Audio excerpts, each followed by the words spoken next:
So now I'm going to show you how to engrave on glass. First thing you need to do is take out whatever cutter you were using, right? Because the 4 steps of setting up the job are set the material, set the tool, set home, and set surface. So when you do rotary and switch to rotary, number 1, you have to take this table off, but if you leave the tool in there and take this table off, you might pull too hard and it'll come up and break the tool.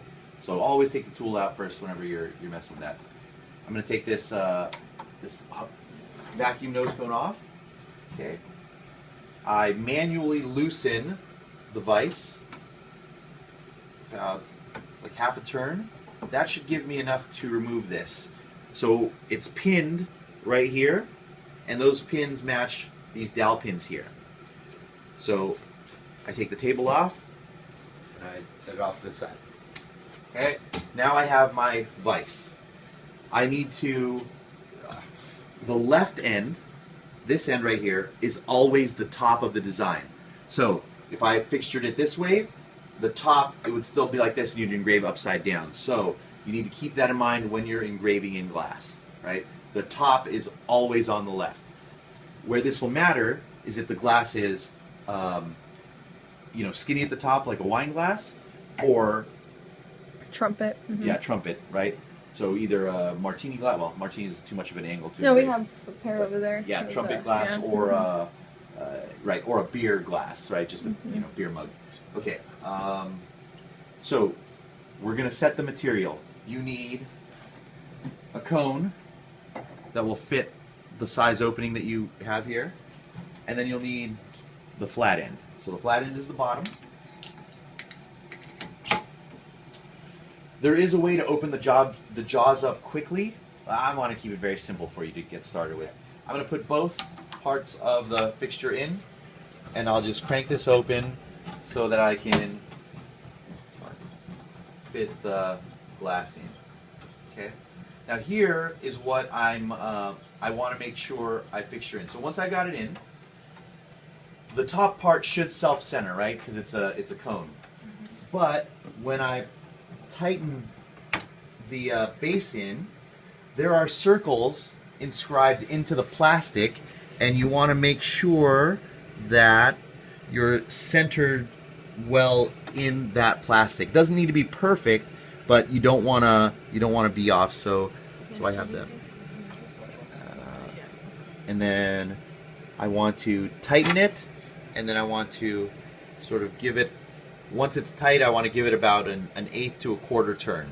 Okay, so it's held and it doesn't slip. The most important thing is you want it tight enough so that when it rotates, the glass doesn't slip. Okay, and the plastic does a good job of that. So that's setting the material. Next is setting the tool. Right? I can leave. Actually, I don't want to leave that nose cone in there. I want to switch the nose cone to our water nose cone.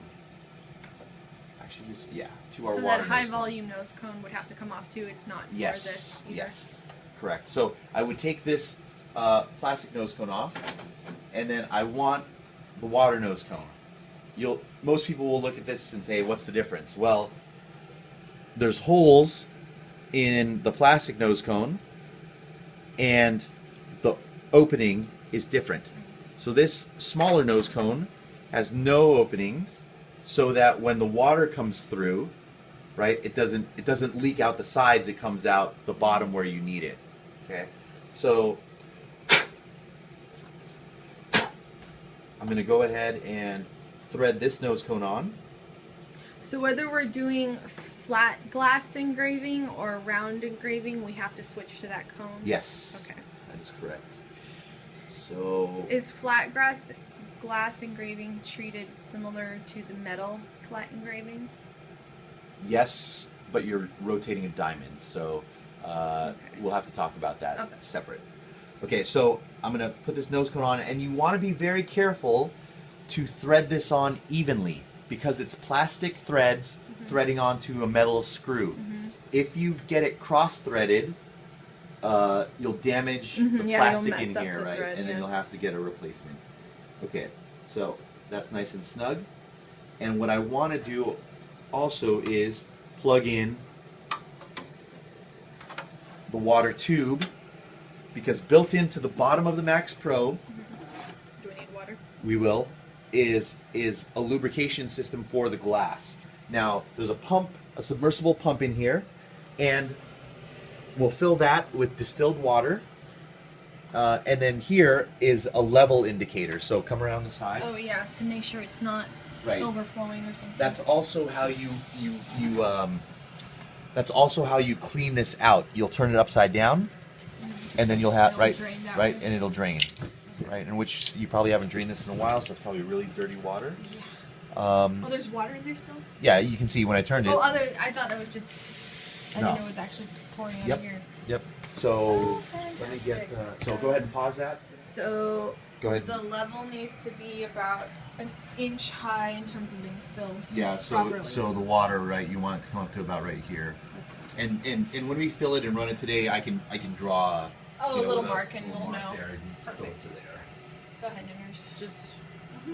What do you want me to So do? right, it's not the What do you and want we'll me have to do it there multiple times. I don't Yeah, doubt that would cup. be enough, but No. Oh, that wasn't very far. I wonder if the toasting glasses have more volume. Or they're thinner. and then Yeah. you have to fill them all. So you can use the vacuum just to do a little minor cleanup. Press menu. Okay, you're gonna see if you scroll up, keep going. You're gonna see keep going. Aux for auxiliary, right? You want to put the cursor over that. Press shift. The light will come on. Then press enter. And that's how you manually turn on the vacuum, because I want to clean up this stuff here, because when the water comes through, I don't want these particles, as much as possible, I don't want these particles going into the here, because it's just one more thing to clean up.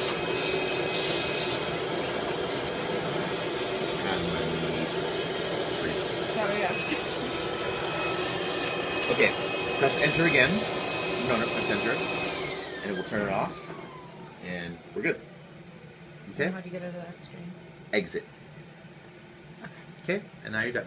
This is always the default screen, so exit, if you keep hitting exit, you'll eventually get here. Okay. Okay, and we'll cut. You've got it in rotary axis mode, and you've told it the diameter, and you have the piece in place. Now we have to set the tool. So our material's set, and then essentially all the parts needed for it to work in rotary axis are set. So material set, we press rotary axis, we've told it what the we've told it what the diameter is. Then we're going to set the tool.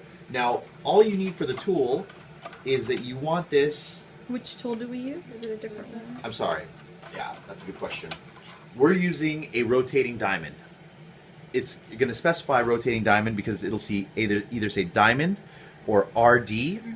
Now, here there's a number. Instead of saying 120 before, which was the angle of the diamond, it says 0.003, which in this case is the actual width of the diamond. So whenever you have a diamond width, it's a rotating diamond. Now note that on the mark here it says 0.003. So in case this knob is marked off, you know what it is. It's a 3,000th of an inch wide rotating diamond. Okay, I'm going to change this a little bit on the setting because I noticed something. But let's just set that like this and like this. Okay. The difference is now I have set here. This is called an Easy Rider burnisher. So I can slip one of these on and tighten.